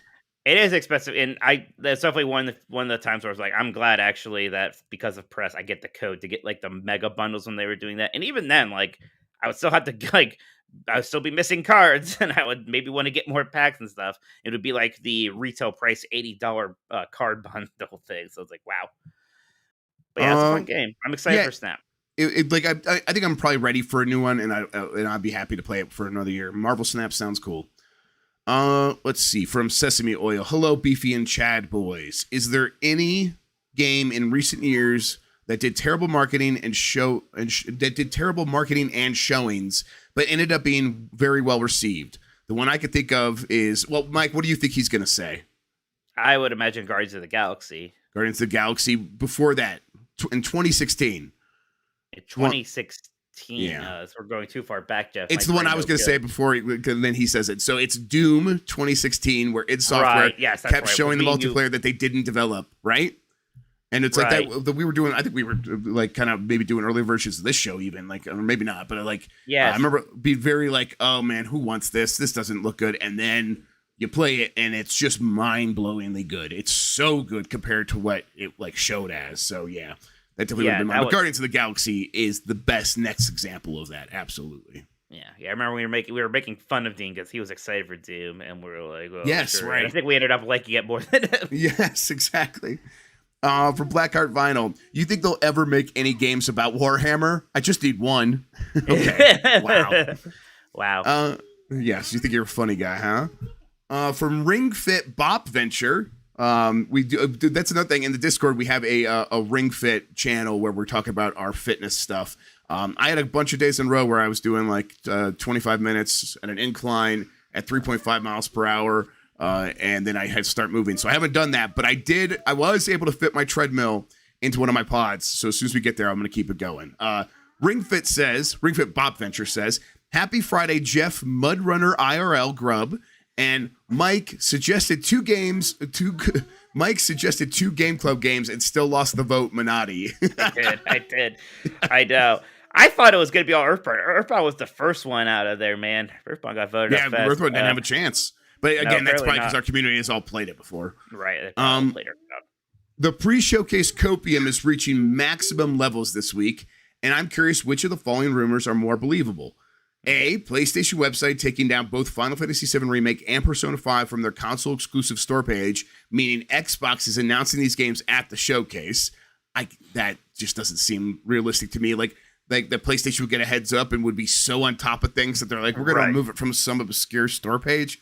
Okay, or B, multiple Xbox-related or adjacent people like Tom Warren and Phil Spencer are playing Banjo this week, meaning we're getting some sort of remake or new game announcement at the showcase. Thanks as always. Have a great weekend.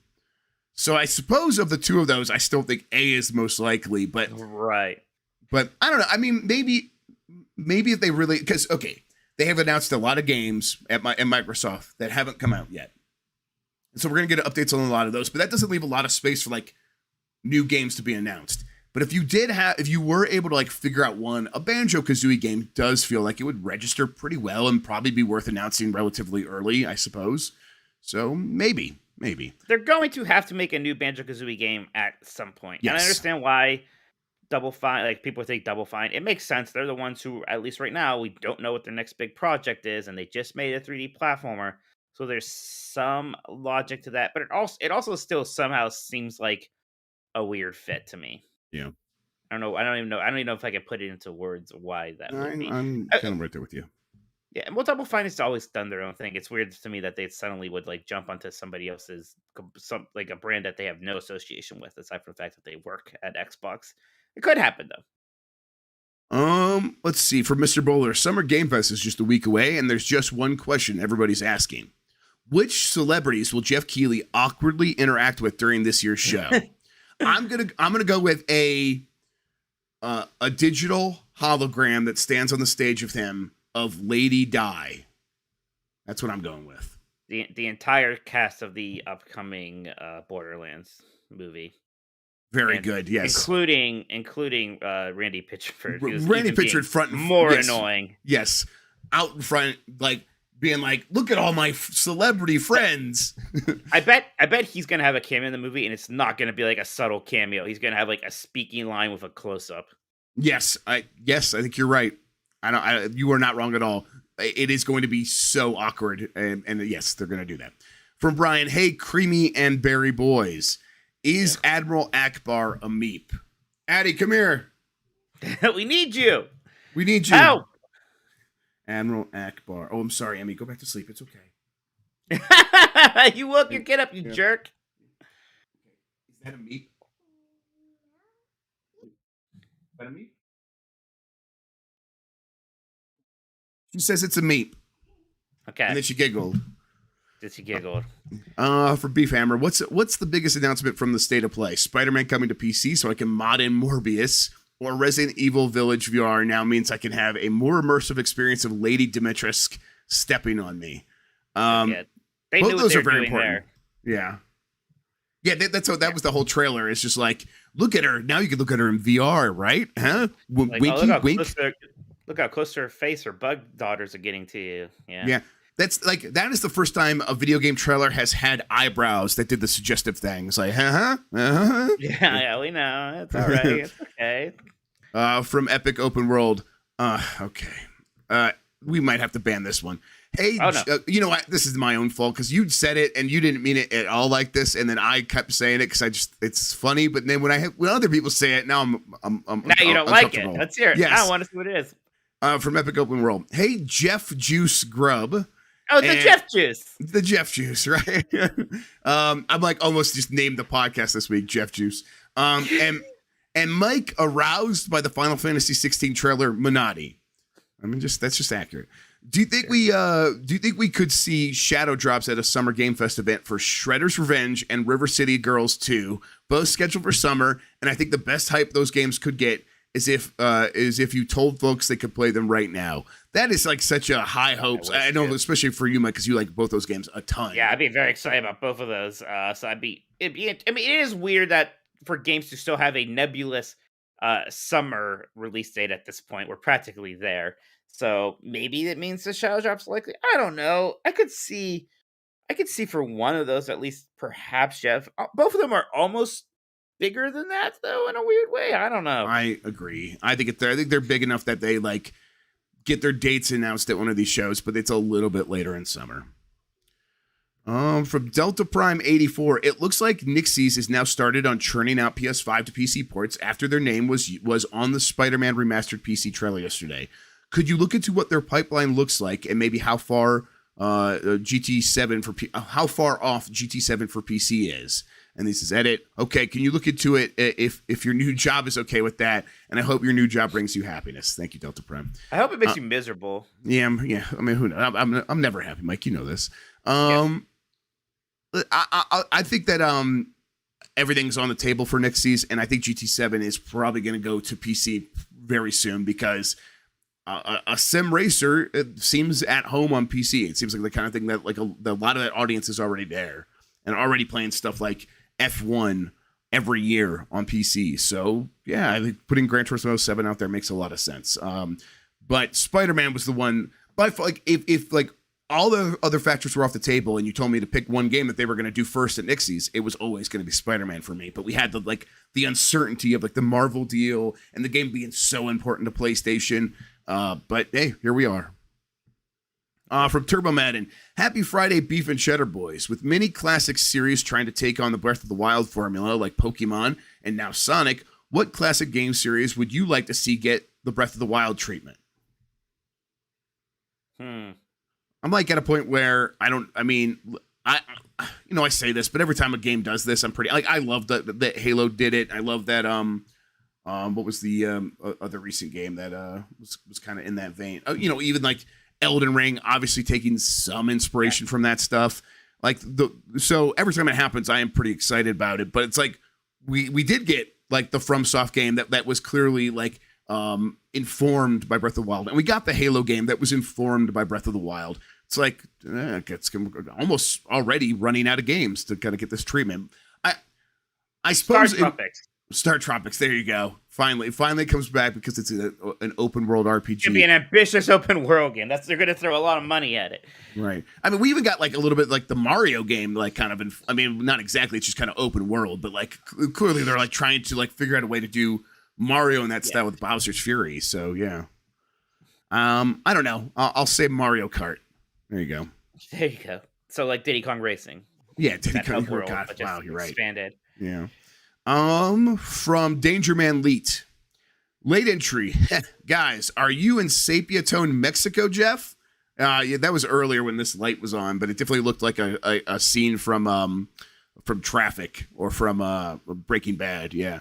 Watching the PS5 VR games, I can't help think that the reason for the PS5 Pro is partially for better VR performance along with better ray tracing. I think a lot of the takes of shortages kind of ignore how easier getting it is a console. And it says in parentheses, in the UK, PS5 in stock lasts much longer. Of course it does, because that's where Jim Ryan wants all the consoles to go. And how this gen will last 8 years or longer.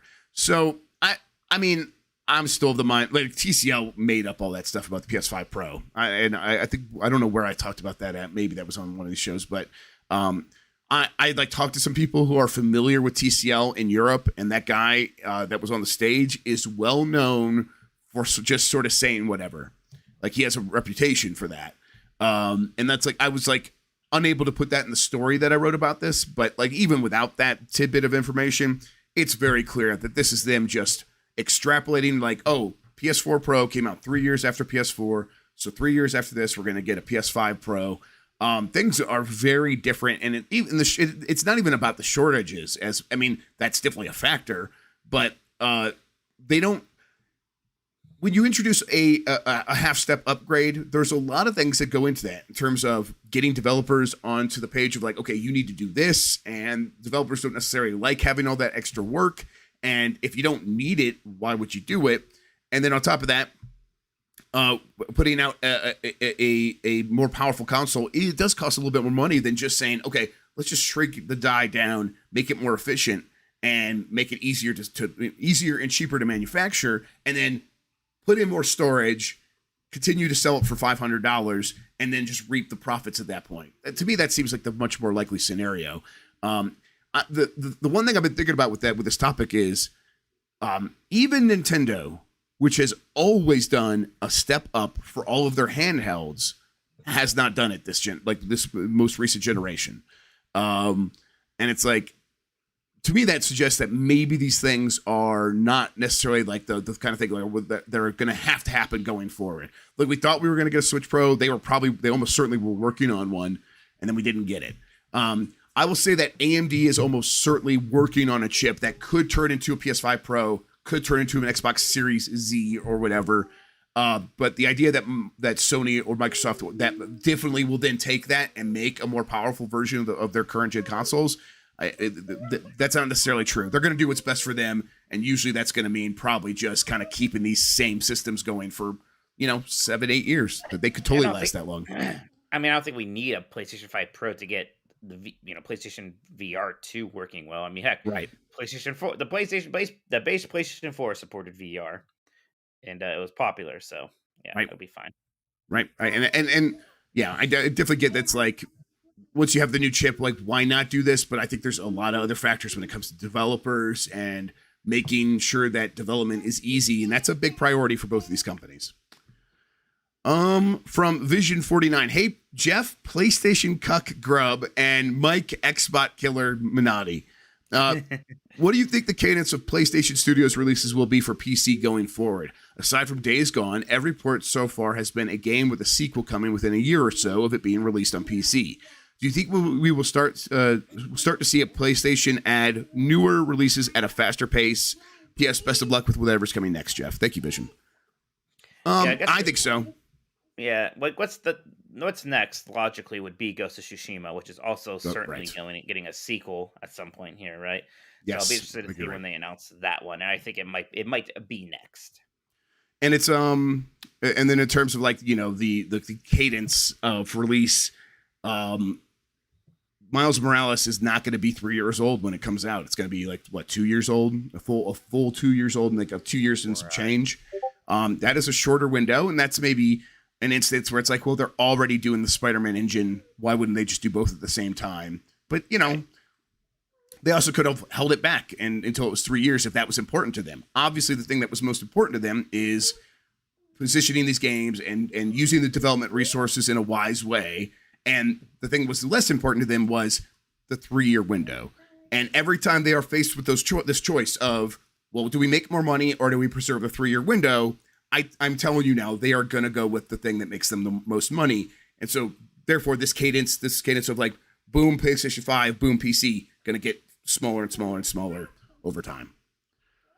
From Laushin, hey guys, hope your week went well. What is your letter grade for the state of play? Is for sure a B for me, since it was a lot of horror games, which is not for me. Jeff, now what are you going to work at Xbox, and are you going to get Mike a job at Xbox too? Yeah, absolutely. We'll see. I'll talk to Daddy Phil. Finally free of Jeff. Don't make me work with him already again. I've been working with this bozo for 11 years or something. Mike, yesterday you said an A. Yeah. For the show. How are you still feeling that? I mean, you know, maybe it's a generous A. If you want to say A minus, I guess. But yeah, I mean, I don't know. It exceeded my expectations. I don't really have any complaints with it, which to me seems like an A.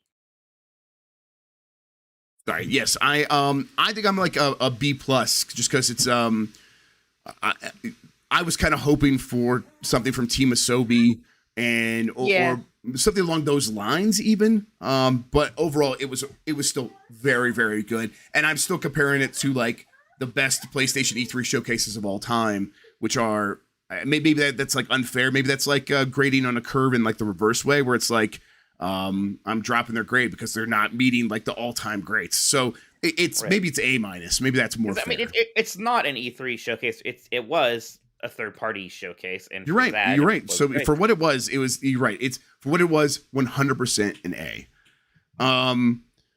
From let's see, from Doc 7. PC Master Race big winning with Sony and Xbox ports, not to mention unofficial Switch ports if you're willing to do crimes. How far back will Sony go with PC ports? Any possibility of earlier than PS4 gen? Happy Friday, Xbox shillers. I don't know. What do you think, Mike? I think if like they get to a point where if Nixie's gets really fast at this stuff, they look around, they're like, well, we need more games, and there's a ton back there. Let's go get some of those. I mean, I hope so. I would love it if they like start porting like MotorStorm and stuff like that. You know, getting the Resistance games or whatever. That'd be awesome. I think they're going to have to get through a lot of other stuff first. I don't know, because you know, when they catch up with some of the old stuff, then it might just be a matter of first, well, let's just get the new stuff on there even faster before they really worry about going back too far. I don't know. I'm skeptical. All right. From the interloper Turbo Sean. All right. Now that the show isn't locked to GamesBeat employees and their brothers. Sorry, this got moved. What do I do? What do I got to do to weasel my way into a recurring fighting game segment? Don't make me pull a Tim Geddes style hostile takeover with Let Sean host. And this thing has multiple upvotes in the Discord system here. Okay. Me and Mike don't like having people on the show very often because I'll tell you why I don't like it, because I don't like taking up other people's time, and if things go wrong, I feel very bad and guilty. But that doesn't apply to Sean. He's a mod. I don't care about wasting his time. So, yeah. If you have a fighting game segment you really want to bring on the show, here's how it goes. You have the ability to hop in the Discord whenever. Into the show whenever. Let me know, and we'll just have you hop in and just come talk about it for a couple minutes, and then I'll kick you out when I'm sick of you. Even I'm like, just give him his own thing. Let him publish onto the. Let him make a video public. Mike just only likes me. It's really sweet, honestly. All right, one more just came in. With Diablo Immortal coming out to relatively good reviews, except for monetization, do you think this will change how traditional PC players view mobile games? Well, I don't know. I think traditional PC players are just going to play it on PC and view it as a PC game. Like, you played a little bit of Diablo Immortal. What do you think about it? Yeah, asked the question again. I was just distracted by another a bot trying to sell sexy. Yeah, man, they are going wild today. They are nuts. I think we have slightly more viewers than usual, so they're like, wow, we got to jump on this. They're like piranhas. Yeah. It says, with Diablo Immortal coming out to relatively good reviews except for monetization, do you think this will change how traditional PC players view mobile games? I don't know. I think PC players are also pretty used to those kind of monetizations. We see it in a lot of things. Lost Ark had it. there are still plenty of free-to-play PC games. And there's just some people who are just going to immediately be turned off by it. But there's many more people who are going to tolerate it. I think Diablo Immortal is going to do really well. If anything, it might, I wonder what it's going to mean for Blizzard. I wonder if they're going to look at free-to-play options for some other franchises. And I don't know exactly what that would mean. I don't know if it means if they do bring back Warcraft as an RTS or StarCraft as an RTS, maybe that has more of a free-to-play vibe to it. Yeah, that's a good point. And that, like, even if you do that on mobile, it's like that there's possibilities for that stuff to work. All right, you're right, Mike. You give them an inch and they take a mile. Here's Sosuke immediately saying, okay, wait, so can I host a horny section of the podcast where I talk about waifus? This is my dream. Grubb, I was born for this. Mike, you're right. We got to keep them in their cage. Segments. Keep things simple. Jeff, at the simplicity we have it right now, you have to get overwhelmed and befuddled and things break. We're not adding complexity. Very true. Yes. And then they're gonna start asking us to pay them because now they're regular contributors. No. Oh, gross. Yeah. Jeff wants to be the nice guy. I'll be the bad guy. No. Yeah. No mod segments. Wow, the mods could do their. They should do a mod. Man. They should do a mod cast, and they could do all their stuff together. We'll host it on our channel, maybe. He says "horny time, baby" in all caps, and then bring chaos. Okay, this we are definitely not doing. Yes. Okay, Mike, you've been playing Diablo Immortal. You talked about it a little bit. Any other thoughts on it? Yeah, it's a lot of fun so far. I mean, it's Diablo. I like playing it. It works on the phone very, very well. The Kishi support is good, but I'm completely fine just playing the touchscreen controls. But playing it on my PC with a controller actually feels very good. You're playing it on PC with a controller, so not even like the traditional mouse controls. No, I like it with the controller. I don't know. Diablo's been good with the controller for a long time now. Yes. Yeah, ever since they figured it out with Diablo 3, it's like, oh, that's actually really good. And since this game is always meant for touch controls anyways, it's missing some of the complexity where before it's like, well, it's actually more important that I can be able to click and aim my attacks. No, aiming with the controller actually just works completely fine here.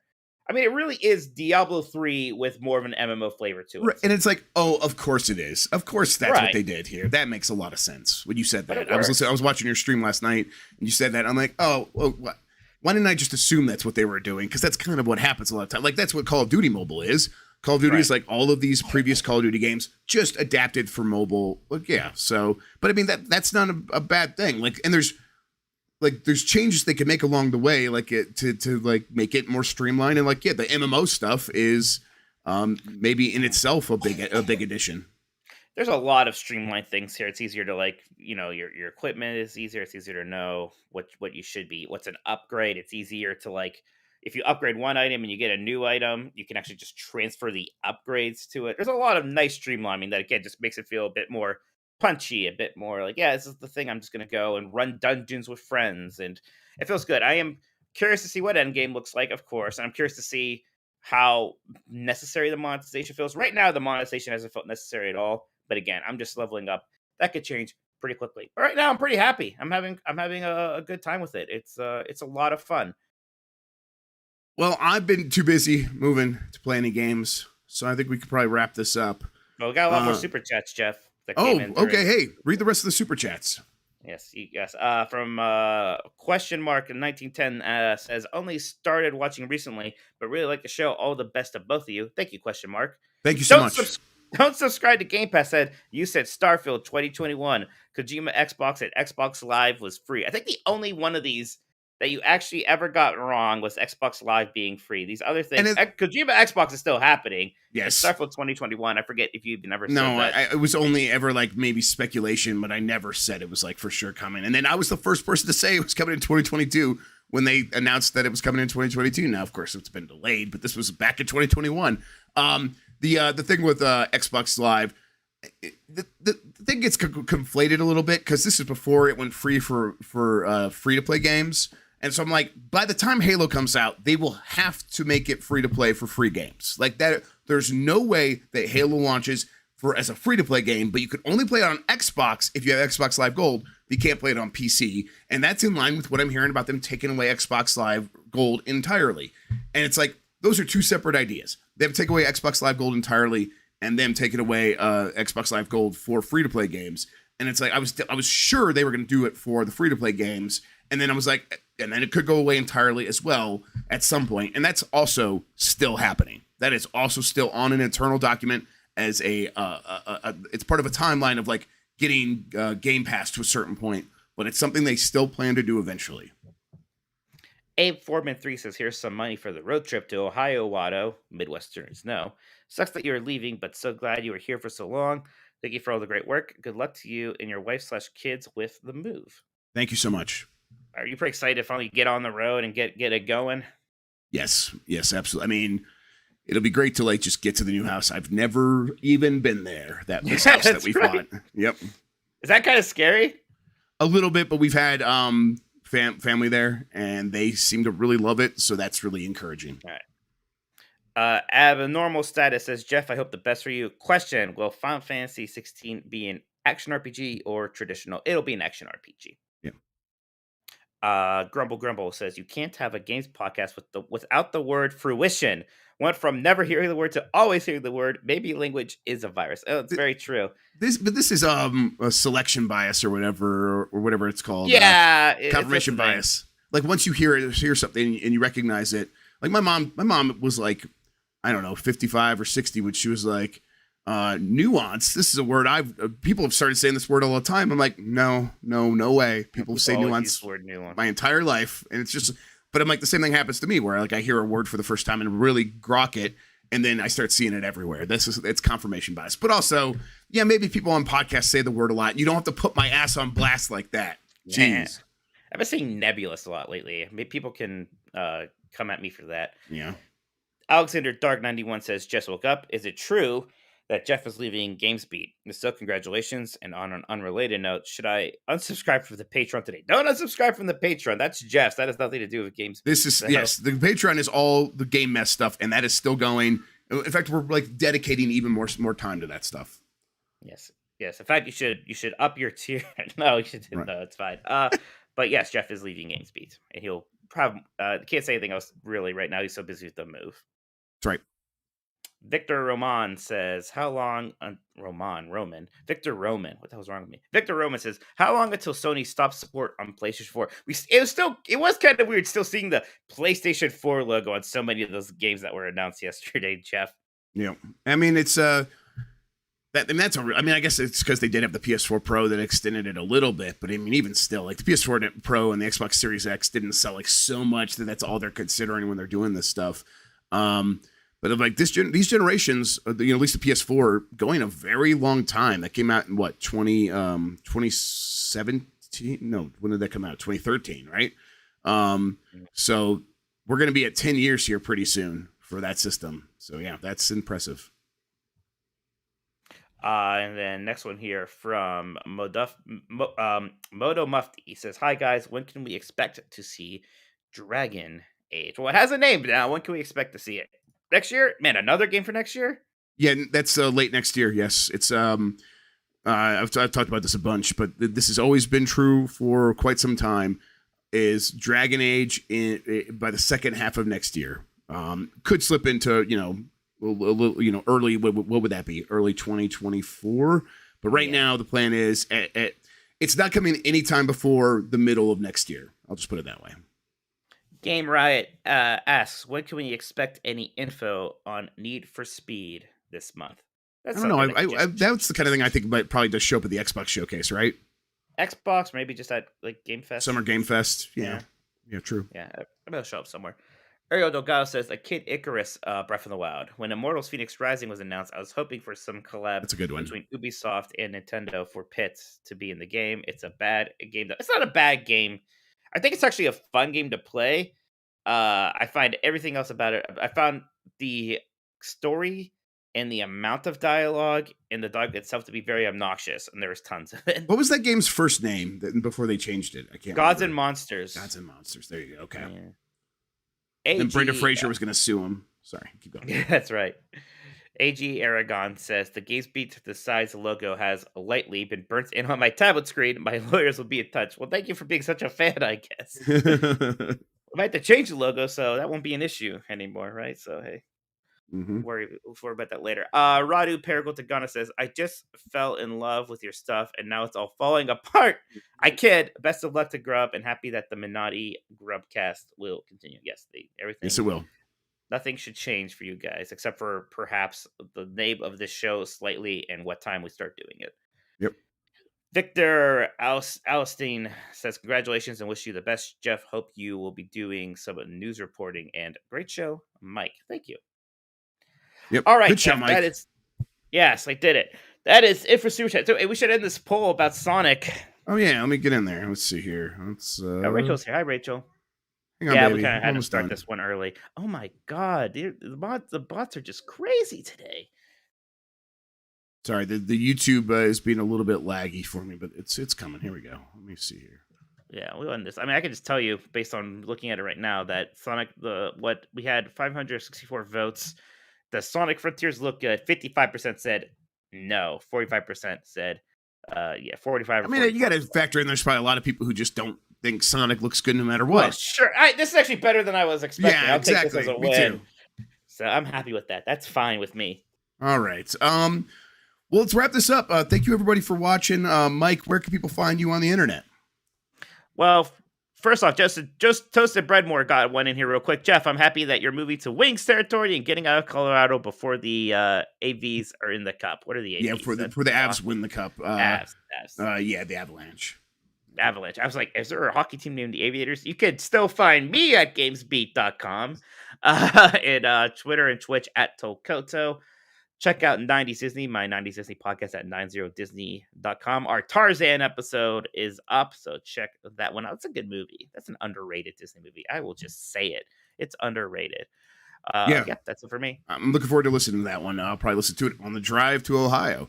You can find me on Route 66, driving across this great nation of ours. It's not actually Route 66. I'm probably taking I-70 the entire way.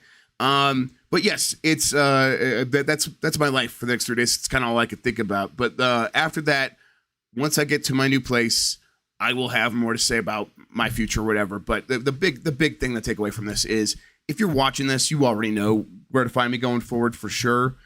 I'm gonna keep doing these shows with Mike. So you're good. We're good. We can keep this going. If you really want to like be a part of the community, if like you're here, you're like, oh man, like I've been sort of following Jeff Grubb. If you're watching just because like you heard or something, someone posted somewhere I haven't had a chance to see, join the community. Just go to discord.gg/GameS. Come hang out with us. We have a huge, like very active community that always has cool stuff going on. We're playing Bug Fables right now as part of our game club for people who are members that join the Patreon. I'm fighting the Turbo channel. Sean in Smash Brothers tonight at 9 p.m. Eastern. I'll be streaming that. So yes, he's fighting one of our mods who is just at combo break, just one combo breaker. Yeah, again, he did. I thought he said he was doing bad. He won combo breaker. He won combo breaker. Listen, I'm not doing news right now, so I could just make stuff up now. So don't worry. Yeah, fair enough. All right, everybody. Thank you for watching. We'll be back with another new episode next week, as long as my computers get there. I went to FedEx. I shipped all my computers. That was very expensive. Mike, don't ship computers. Yeah, for via FedEx. Yeah, why didn't you just move them with the rest of the stuff? I didn't want to put them in the pods because I thought they'd get broken, and then I didn't want to put them in the car because we're going to be staying at hotels for 3 nights straight. And I'm like, they're going to get stolen because I'm not going to take them into the hotel every night because they're each like 40 pounds. Fair enough. And I'm lazy and I'll forget and I'll be tired. And and this also saves us room in the van so I can put more luggage in there. All right, everybody. 10 dogs. I guess we just probably missed this week. We'll be back. We probably just missed this week, Tuesday. but it was just rough. Yeah, sorry about that, everybody. That one's my fault. But we'll be back with another one next week as well. We're going to find new times for these shows. Probably same days, maybe later at night. Me and Mike are going to talk about all this stuff. We'll figure out real soon. Jeff and I still have to powwow a little bit, figure it out. But Jeff's very busy right now, obviously. But we will figure it out. But thank you, everybody, so much for the support. Thank you so much for everything, like reading all my stuff at GamesBeat all these years. It really has been incredible. But until next week, have a good one. Take care of yourself, and goodbye. Bye.